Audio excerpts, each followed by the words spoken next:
I like beer. I'm not talking Brett Kavanaugh level here, just like a beer a night, and it's gotten harder in my old age because of the alcohol and the inflammation and the carbohydrates, but I still like to have my beer at night. And tracing back to where it all started, I had to look back to, let's say, 1982. I was 12 at the time.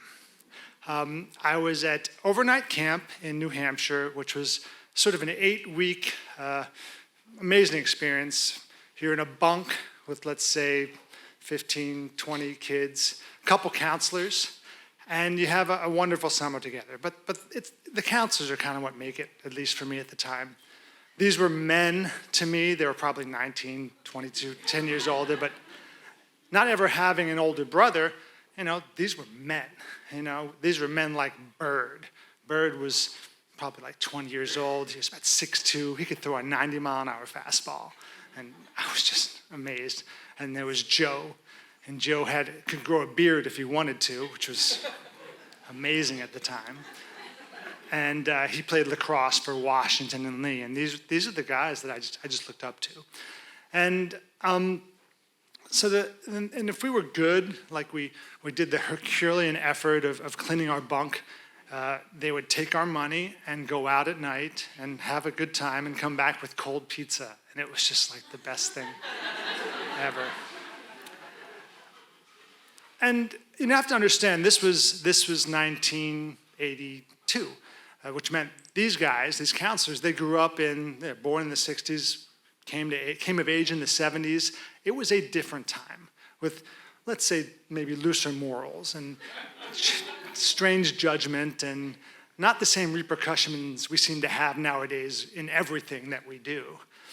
So once a summer, you have this the big trip. That's when the whole bunk, and every bunk goes off somewhere else, and each year you go to somewhere progressively further away than the year before. And this was the year that we got to go to Martha's Vineyard, which is kind of a big trip. It was pretty awesome. So they loaded us up in a couple vans, and they drive us all the way down to Woods Hole, where we had sort of a hotel ready to go to take the ferry the next morning to Martha's Vineyard.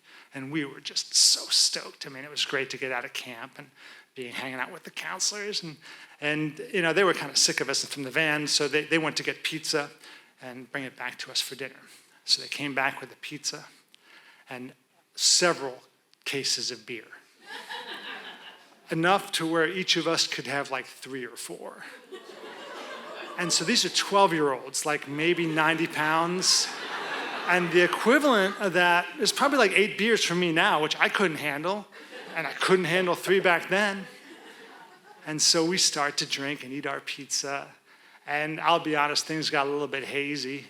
But I know 2 things. One, we were an absolute menace to the entire hotel compound. I mean, just imagine a bunch of drunk 12-year-olds. No one prepares for that. No one knows how to handle that. And the other thing I remember, I don't know why, is this kid Andrew. He had his beer muscles and his courage, and he decided he was going to clue us in on something that he'd been meaning to tell us all summer long. And he goes, "Do you guys know that women pee out of their assholes?"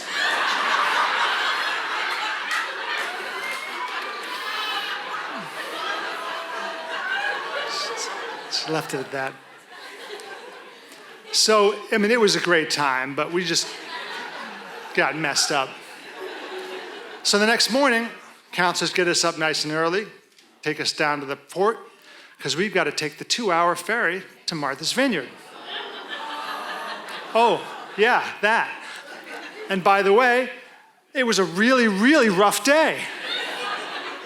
So you've got 12-year-olds hungover for the first time without any of the tools that we now all mostly have to deal with this, right? Motrin, like water. We didn't know any of this. So we are just hung over, and the counselors aren't going to give us any guidance. This was the whole point of the goddamn thing. We get on the boat, and is it exactly as you imagine? It was a puke fest. It was just an absolute nightmare for all of us involved, to the point where we each swore off alcohol until the next time someone offered to us. Thanks.